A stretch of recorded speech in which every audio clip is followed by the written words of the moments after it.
ngaha turaje Nyagasani twitabiriye ingoma y'urukundo kugira ngo natwe udukize ku mpuhwe zawe. Ku izina ry'Imana Data na Mwana na Roho Mutagatifu, amen.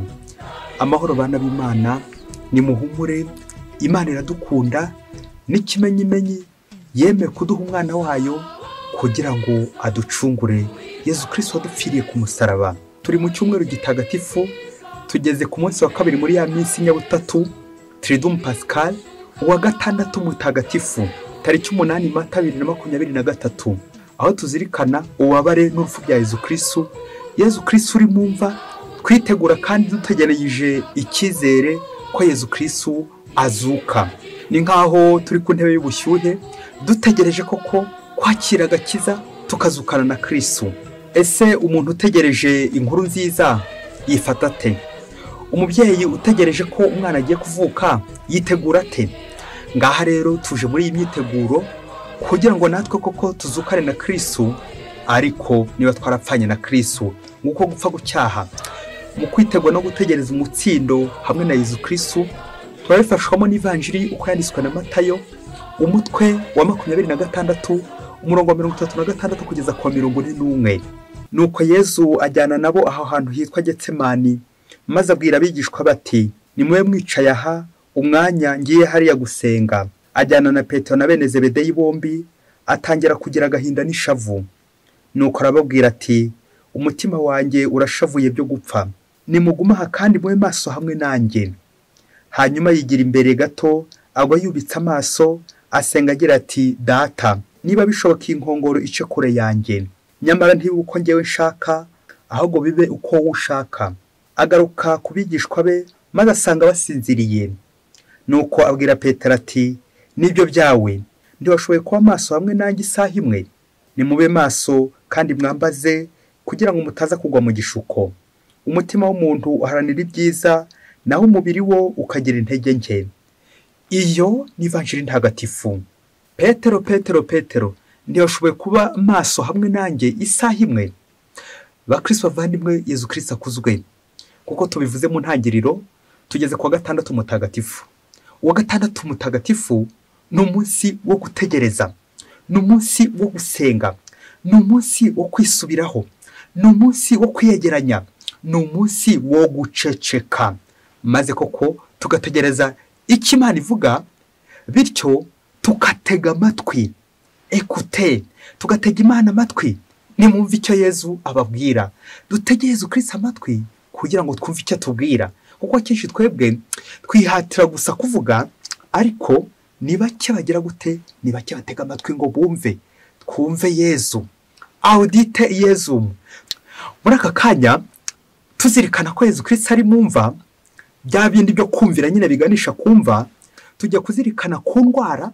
Abantu benshi indwara itumaze, urimo nanjye ndimo. Indwara ikomeye cyane iri kwica abantu benshi muri ino minsi yitwa l'activisme. Activisme biva ku nshinga y'ikilatini agere, actum, bigasobanura ngo faire agir. Ako kajambo rero ka isme kazi nyuma, bavuga ko ari akajambo pejoratif, akajambo kabi, kakandi ko kurenza, kurengera, gukora byinshi. Ni ngo n'umuntu afora umuheto, ntuze kongera kugira gute gufodoka, ugahita ugendera ko. Ni nko kurya ukagwa ivutu, ni nko kunywa ugasinda. Kurenza urugero, activisme. Bya bindi by'umufaransa uvuga uti tout excès est mauvais, ngo ibintu byose iyo bikoze nyine urengereye biba ari bibi. Nubwo byaba ari byiza ariko ukarengera biba ari bibi. Ngewe rero activisme yacu gukora byinshi ariko tukibagirwa icy'ingenzi, gukora cyane ariko tukibagirwa icy'agaciro, gukora imirimo myinshi cyane yinjiza amafaranga menshi ariko tukibagirwa kwinjiza Yezu. Audite Yezu. Nimwumve Yezu. Gukora ko tuzabona ibintu byinshi cyane ariko tukabura Yezu. Yezu rero uri mumva, natwe aradutegereje kugira ngo tugumane nawe. Audite Yezu. Niyo Petero aza kubazwa, Yezu asanze yasinziriye ati, Petero, ndiwashoboye kuba hamwe nanjye isaha imwe? Isaha imwe yananiye koko? Audite Yezu. Kuki koko ntumvise Yezu? Rero muri aka kanya reka tubanze turebere hamwe ibimenyetso by'iyi ndwara, maze nawe uze kureba niba utarayandura, urebe uburyo bwo kuyirinda, kandi nusanga warayanduye urebe uburyo wajya kwivuza. Bya bindi by'uko nyine il vaut mieux prévenir que guérir, ngo ni ngombwa kwivuza, kwirinda mbere yuko wajya kwivuza. Kwirinda mu Kristo muvandimwe, iyo ndwara tuyirinde, iri guca ibintu, imaze abantu. Abakristo bashinze ingo irabamaze ku buryo bw'agatangaza, ingo nyinshi ziri gusenyuka, abihaye Imana ku minuzo z'abihaye Imana. Iyo ndwara yaracengeye, abantu benshi barayirwaye, abantu benshi bari kuyandura, ndetse hari n'abatarayandura. Ariko attention, ni mube maso hamwe nanjye byibuze isaha imwe, nicyo gihe nyine utazandura iyo ndwara. Activisme, ako kantu mubyeyi kabi, activisme, ako kantu kasime rwose, ako nakarwara, nagakoko, ako kavirusi mubyeyi. Umuntu urwaye indwara akunze kugaragaho ibimenyetso byo kuvuga nabi, gutongana, kurwana, kwivovota, kwijujuta, gutanyurwa, umunaniro udashira, umunaniro ukabije, ukumva ko ari gukora imirimo myinshi cyane kurenza abandi, gutaha amajoro, gusinduka arengera cyane, kwishora mu ngeso mbi nyinshi cyane z'urukozasoni nyinshi cyane, kutongera gukozwa iby'Imana, kujya mu kiliziya nanjye kuvuga bakuboshye amaboko n'amaguru, igitugu, igitutu, ukajya kubw'itegeko, gusinzira amasaha y'ikirenga menshi cyane, guhora utaka umunaniro amanywa n'ijoro, ngo nakoze nashize, ukuva nkaho ari wenyine mukozi wenyine ubaho ku isi, umukozi w'agatangaza. Ikindi ariko gikomeye cyane ugiceho turonko nka dutanu umubyeyi, nuko urwaye indwara ahorana urusaku. Nirinze kuvuga urusaku rw'imbere, reka tunivuge n'urusaku rw'inyuma. Ahora asakuza, ahora afite ijambo, ahora yumva yavuga gusa, kuko nyine yiharira ijambo, akumva yabwira abandi gusa, akumva yatongana, akumva yavuga nabi buri gihe cyose. Ngo rwa rusaku. Mukristo muvandimwe, niba indwara yarageze iwawe, ngwino audite Yezu, ngwino twumve Yezu, maze kuko Yezu uri mwumva, udusaba kumvira bikatuganisha kumva, natwe tumwumve maze tubeho dukire, tuzukane nawe. Ese mukristo muvandimwe, iyi ndwara hamwe n'ibindi bimenyetso byinshi cyane ntashobora kurondorera aha ngaha, nawe uze kureba niba nta kiragera iwawe. Niba hari ikiri kureba ry'umuryango wawe, itonde. Umuntu n'umunyantege nke, nkuko Yezu Kristo abisoje atubwira ati, umubiri w'umuntu ugira intege nke, twese turi abanyantege nke. Umva, mbaranira gukora icyiza, ariko ikibi kikantanga imbere. Uri Pawulo mutagatifu nawe ubivuga, bitwibutsa ko turi abanyabyaha n'abanyantege nke. Niyo mpamvu nyine dukenera ubuvunyi bw'Imana, ububasha bw'Imana, kugira ngo bushyigikire imbaraga nke zacu, kuko sinishoboye ngewe, ntacyo ndicyo imbere y'Imana, ntacyo ndicyo. Niyo mpamvu ngomba guca bugufi, maze Imana ikambwira.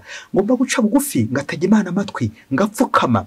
Uyu munsi rero n'umunsi wo gatandatu wo guca bugufi, gusenga, gupfukama, gutega amatwi cyane, amatwi ngo bangu, umunwa ngo cwe, bityo koko nkagira gute, nkakira Yezu mu mutima wanjye. Audite Yezu, nimwumve Yezu. Twumvise muri Evanjiri uburyo Yezu Kristo koko ari mu bubabare, ariko akabazwa n'ikintu kimwe, uburyo koko abo yajyanye yari yizeye, Petero, Yakobo na Yohani, babandi koko agize inkoramutima, ariko bagezeho baramutamaza. Ni nka bya bindi by'abashyingirwa, ku munsi wa mbere umugabo akaba yata umugore ku buriri, n'ahandi hose mugenzi ashobora kugutamaza akaba yaguta. Tukibuka koko ba Yuda bamaze guta Yezu, bamaze kumugambanira, baramutaye kandi bari abo mu bigishwa be. None Yezu Kristo ajyanye n'aba by'umwihariko, abizeye, none batangiye gusinzira, batangiye kumuta. Petero, ndiyo ushoboye kuba hamwe nanjye n'agasaha kamwe mu Kristo muvandimwe, kumva Yezu, kuganira na Yezu, kwitekerezaho, kwiyakira rokeyuma, maze koko nanjye ngasengana na Yezu. Kumvise muri umurimo wa Getsemani buryo Yezu Kristo yagendaga akajya gusenga. Kubera iki? Ibyago byari bimuri imbere, agira ngo koko akomeze gusenga, akomeze kuba kumwe n'Imana Data. Ngiryo isengesho riduhuza na Yezu, bityo koko tukamutega amatwi, tukaganira nawe. Ngo umwana utaganira na se ntamenya ibyo sekuru yasize avuze. Natwe rero aka kanya tuje kuganira na Yezu. Nubwo Yezu ari mumva, ariko ari mumva kubera njyewe, ari mumva kugira ngo ibyaha byanjye akomeze kubihamba aho ngaho. Ese nabimushyiriye? Namushyiriyeho umunaniro wanjye, namugejejeho kagahinda kanjye, namugejejeho kwa kwivumbura kwanjye, wa mwijujuto wanjye, nabimugejejeho. Reka mbibambe nanjye ku musaraba, maze koko nanjye numve kandi numvire Yezu, nibwo nzakira. Uyu wa gatandatu mutagatifu ugira umwihariko wo guceceka nkumva Yezu. Ugira umwihariko kandi wo gutuza, kuko no kwitegura ndetse no gutegereza izuka rya Yezu Kristo. Yezu Kristo wababaye, Yezu Kristo wapfuye, ariko tukaza guhimbaza ko nyine aza kuzuka mu kanya gato. Abakristo tumeze nk'abakinnyi baba bagiye gukina match ikomeye cyane, nuko rero hakagira bamwe bajya mu kibuga birumvikana, abandi bakiri ku ntebe ya benshi. Wowe nanjye rero turi ku ntebe ya benshi, intebe yo gutegererezaho ko nanjye nza kujya mu kibuga ubundi koko ngakina.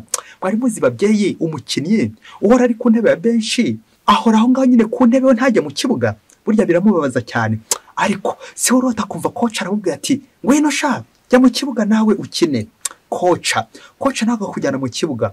Natwe koko Yezu Kristo Imana koca wacu mukuru ategereje ko twicara kuri iyo ntebe turi kureba uko umukino uri kugenda, maze koko tuze kujyamo n'imbaraga. C'est ça le souffle. Turi gufata imbaraga kugira ngo tuze kujya mu kibuga ubundi dutsinde, twakire koko umutsindo.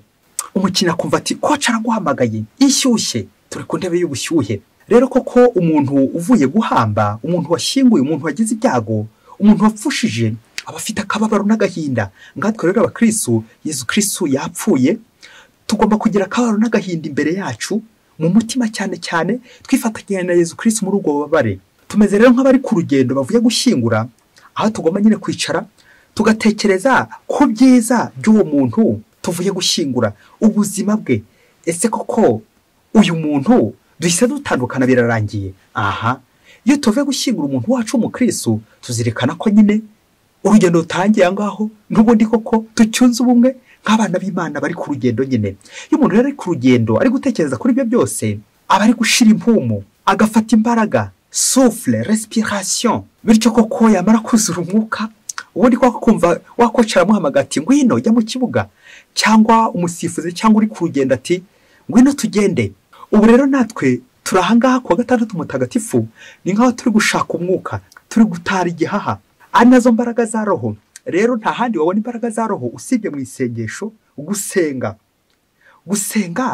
ntabwo ari ukuvuga gusa amagambo, ahubwo gusenga nyabyo ni uguceceka no gutuza. Tukaba muri aka kanya turi kuzirikana ku rupfu, ububabare, ariko nanone bitwerekeza ku izuka. Ibyago Yezu yagiriye mu nzira ya Getsemani, igorigota. Petero ntiwashoboye kuba hamwe nanjye n'isaha imwe. Mukristo muvandimwe, hari isaha ugira yo kuba hamwe na Yezu Kristo, gushengerera, adoration, recueillement, silence, uko gutuza ugaceceka koko, ukaba uri kwakira umwuka wa Yezu Kristo, uhumeka ubukristo, uhumeka Yezu Kristo. Ako kanya uracyakagira, ako kanya ujya ukabona ko isaha imwe hamwe na Yezu Kristo. Wasanga isaha imwe yacu iba ari yo kwivovota, kwivurumbagatanya, kwitotomba, desordre, akavuyo, urusaku nk'urwo mu isoko. Ugasanga ko inzu zacu zahindutse isoko, nta kanya na gato ko guceceka twagira. Umuhanga nuceceka akakira abandi. Ngiyo rekeyoma kwakira abandi, kwakira Imana. Ariko icyanjye koko nkomeza kugenda nitagaguza, mvuga gusa nyamara audite Yezu, nitwumve Yezu nibwo koko tuzagera koko agaciro. Ngiyo rero ya ndwara twavuze yitwa activisme, ifitwe n'abantu benshi muri iki gihe, aho dukora imirimo y'urudaca myinshi cyane, bikaza kurangira turi kwisinzirira. Twagera no mu kiliziya turi gusenga, ukaza gusanga ko twageze ku mugonero, turi gutsinda ibitego by'imitwe hehe mu kiliziya mu maguru aho turi. Bamwe bazanye amashuka n'ibiringiti mu kiliziya, bamwe bazanye amashuka n'ibiringiti mu isengesho. Icyacu twari tuje ngo kagasa tugiye gukabanira Imana, ariko n'ubundi twageze ku mugonero, turi gusinzira, turi gusakabaka, turi no gusakuza. Ngiyo ya mirimo myinshi cyane ituma ba Petero bagira umunaniro, bahereye mu kwiyemera ati sinshobora kukwihakana, bikaza kurangira koko umubiri ugize intege nke koko. Akabya bindi umuhanga yavuze ati iyo umubiri ufite imbaraga nyinshi urawutegeka ukakumvira, naho umubiri waba ufite imbaraga nkeya noneho bihinduka impusane, ahubwo urahinduka ukagutegeka kandi koko ukakumvisha. Ngizo za mbaraga nkeya z'umubiri wacu, ngiye bya bitotsi, ngo wa munaniro kubera iki imirimo twakoze y'urudaca, ariko tukaza kwibagirwa audite Yezu, tukaza kwibagirwa kumva Yezu. Za business zacu twiriyemo tukaza kwibagirwa kumva Yezu.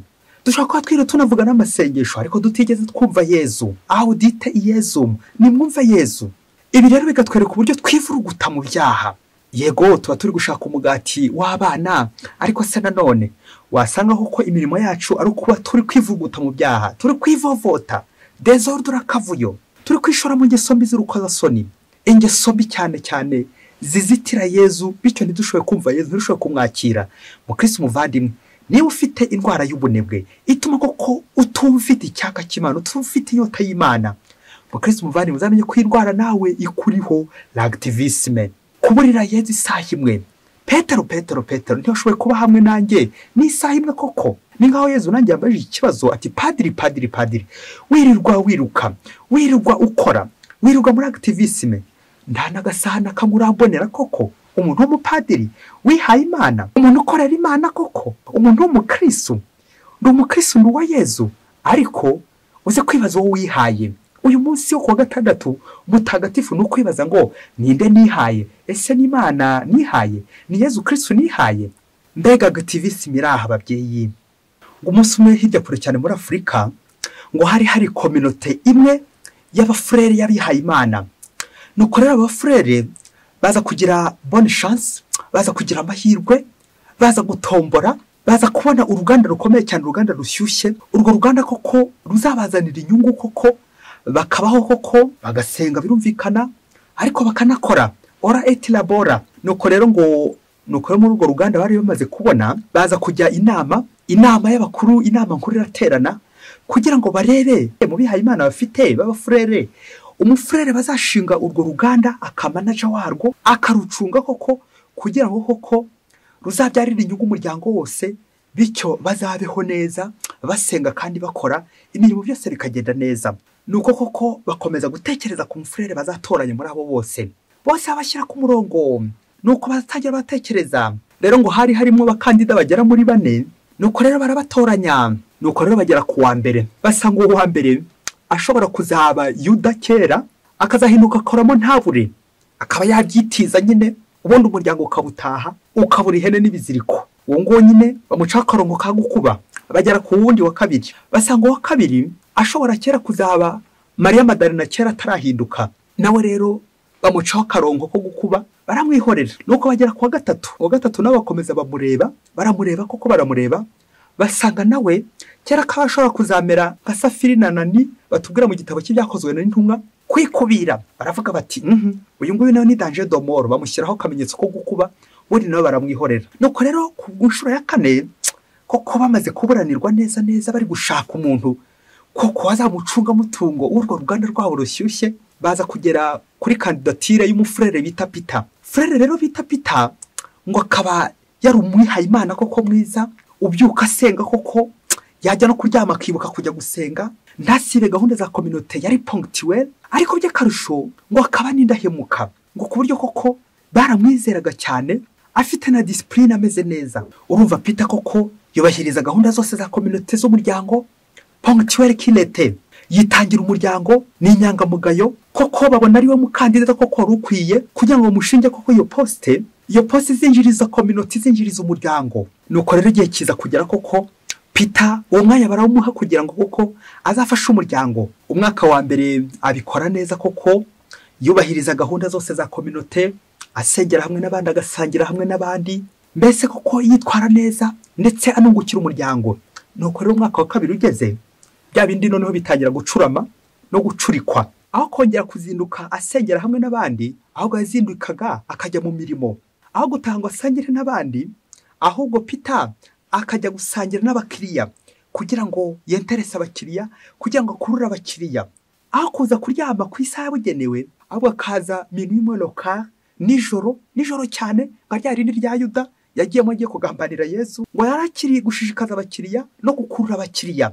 Ubwo umwaka wa kabiri warangiye, atongeye kugaragara mu isengesho hamwe n'abandi, atongeye kugaragara muri community hamwe n'abandi, atongeye gusangira hamwe n'abandi. Ubwo rero superieur biramurakaza cyane, atangira kwivovota, noneho afata agakaye kugira ngo ajye yandika inshuro zose Peter koko atagihura hamwe n'abandi. Peter rero nubwo yakomezaga kuganira n'abakiriya, byumvikane za nyungu nazo yabonaga muri rwa ruganda zagiye zikendera, ubwo igihe kirekire koko yataramaga n'abakiriya, bagasangira, nirinze kuvuga kabisi n'agahiye, ariko reka mbivuge, bagasangira agacupa kugeza igihe koko barengereye ijoro ryose bari kurengera. Rero Peter yagera mu rugo aje gukomanga nijoro, superieur bikamurakaza. Superieur koko nawe akabyandika, aza kubishyira abakuru bo hejuru. Uwo muryango ntibongeye kuvuga rumwe, bakomeje bashwana, yewe kugeza na n'ubu. Peter icyari isengesho ntiyongeye kugisubiraho, aho kuzindukira mu kiliziya ngo ajye gusenga ajya mu misa nk'abandi, ahubwo ajya azinduka mu mirimo agasozanya umunaniro, agasoza yarengeye, nirinze kuvuga kunywa bikabije nabyirinze, agasozanya umunaniro ukomeye cyane, akaza kubyukana n'undi munaniro birumvikana. Hehe n'isengesho. Icyakurikiyeho nuko Peter nyine yatangiye gushakisha uburyo bwose koko yakwandika agasezera, ariko kugeza na n'ubu inama ntiraterana kugira ngo imusubize. Ubu ngubu koko ameze nk'uwaviriyemo imbere. Kuviramo imbere babyeyi, arimo ariko atarimo. Umunaniro ni wose, ishavu ni ryose, agahinda ni kose. Peter Petero ntiyashoboye kuba hamwe nanjye n'agasaha na kamwe. Wowe twabenshi bahindutse ba Peter, nivugiraga ba Petero nyine, tukaba koko twajyana na Yezu, ariko ntitumubone n'agasaha na kamwe. Tukaba muri kominota zacu dusinziriye, tukaba muri kominota zacu dukora imirimo y'urudaca, bikaza kurangira mu Kristo umuvandimwe akantu gacaho karongo nararyihaye aho kuyiha. Iriki ni ijambo se, ni icupa se? Ibaze nanjye nibaze. Kuri ifoto nawe yo kuba waravuye iwanyu ugiye kwiha Imana, ariko ukaba warihaye abantu mwirirwa mutaramana mukararana mutaramanye ijoro ryose, minuit imwe local, ukirwa ushengereye icupa aho gushengera Yezu Kristo, aho dite Yezu, ukirwa ushengereye abantu ndaho gushengera Yezu Kristo. Yezu Kristo wagutoye akanagutuma. Nguko kuryiha uze kwibaza niba ari icupa, niba ari ijambo, niba ari ijambo ry'Imana, nawe uze kubyibaza. Kuryiha aho kuyiha. Nguko ko abantu benshi abakristo benshi twibera muri business zacu, ariko akabazo twiha gusa imirimo y'urudaca, ariko Yezu Kristo tukamwibagirwa. Yezu Kristo nta jambo kigira iwacu, twararimwimye. Nk'uko uzasanga nawe wishyire ku rutonde kandi ugenda wuzuza, wihaye icupa, wihaye abantu, wihaye akazi, wihaye imirimo, kandi kwikubitiro ngo warihaye Imana da. Kandi byaba padiri, masere frere. Peter ntiwashoboye kuba hamwe nanjye n'isaha imwe. Tekereza nawe umunsi ukarangira nta saha n'imwe uboneye Yezu, icyumweru kikarangira nta saha n'imwe uboneye Yezu, ukwezi kukarangira. Pourquoi pas na kuki umwaka utarangira utaricara mu ntebe, utaricara mu kiliziya, utaricara muri chapelle wo ku giti cyawe ngo nawe uganire na Yezu? Ngiye indwara turwaye abantu benshi cyane, kudaceceka, activisme, kubera imirimo y'urudaca ikanageraho ikavugira mu mutima wacu, imirimo y'urudaca mu mutima wacu ikaza kurangira koko twabuze ipfa na ruguru, twananiwe, twabishye, twarihiwe, turi no kubishya. Kubera iki? Twabuze Yezu. Yezu yabuze iwacu. Activisme, pas de silence, nta guceceka bikira aho ngaho. Buri wese ari mu ndururize, imirimo y'urudaca myinshi cyane. Nguko ko abasuperiere benshi tubayeho muri za communauté zacu, mu ngo zacu.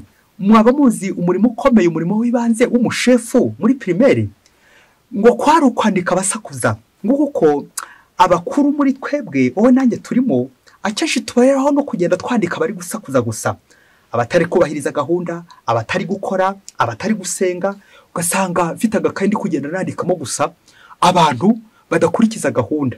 Nyamara nkibaza kwibagirwa ikintu cy'ingenzi ngewe ubwanjye, kwitekerezaho. Ngahera mu kwandika abandi kubabarura, ariko ngewe nta kwitekerezaho. Abandi nibo gusa kibazo, ariko ngewe nta mwanya ngero kwitekerezaho. Ndi superieri, ndi mukuru, ntawe ugira icyo mvugaho. Ugaza gusanga koko icyanjye ni ukwandika abasakuza. Bayobozi, superieri, bakuru. Ako kandi kwandika abasakuza gusa akaba aricyo ntayira, ariko njyewe urusaku ruri imbere yanjye ntabwo nshobora kurwirukana. Kubera iki? Njya gusenga gusa ari uko abandi bagiyeyo, njya gusenga gusa kugira ngo nubahirize gahunda za communauté, gahunda z'urugo, ariko nta mwanya ngiraho gusenga, nta mwanya ngiraho w'isengesho.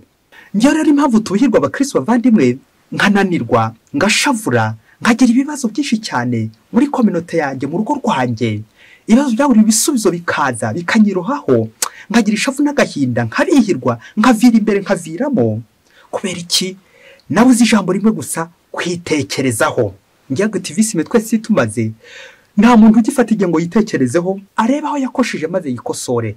Burya y'abandi bari kugutekerereza ari bari kugufatira ibyemezo, ntago nyine uri mukuru. Aho ngaho nyine bizarangira ubaye Peter, ukaviramo imbere nyine, ugashavura, ukabaho mu buzima usharira uguhekenya amenyo, ukaba wihaye Imana uhekenya amenyo, ukaba ushinze uruguhekenya amenyo, ukaba umukristo uri guhekenya amenyo gusa.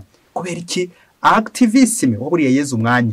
ntawe akoreye Imana wikorera amaboko, ntawe uganira na Yezu Kristo ubihirwa. Nguko uko tugomba gutegereza Yezu Kristo natwe tugira gute twitekerezaho, tugafata umwanya muremure wa silence.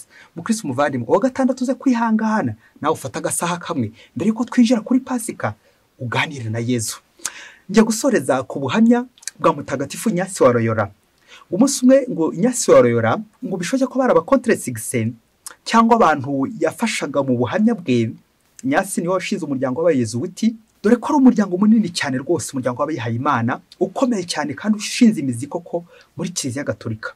Nuko ngo baza kumubaza bati, Inyasi, ubwo yari hafi mu zabukuru, ngo baramubaza bati, Inyasi koko umunsi umwe uramutse wumvise ko papa gutumyeho akubwira ati umuryango w'abayezuwiti n'ubukomere bwawo n'ukuntu ukomeye cyane, umuryango waraye amajoro n'amajoro uwushinga, ubu ngubu rero umuryango ngiye kuwuhagarika, ubundi koko imirimo yawe nyine mpite nyicisha bugufi, Inyasi wabyakira ute?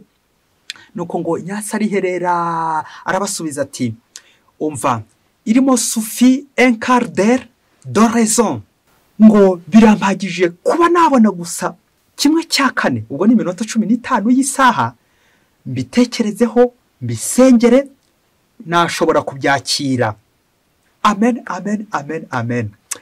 Mukristo muvandimwe, nawe burya ikitwishe twese nuko tutabona akanya ko gusenga, ko guceceka, ko gushengerera, ko kwisuganya, ko kwiyerekezaho. Temps d'adoration, un quart d'heure d'adoration de raison, kugira ngo nitekerezeho.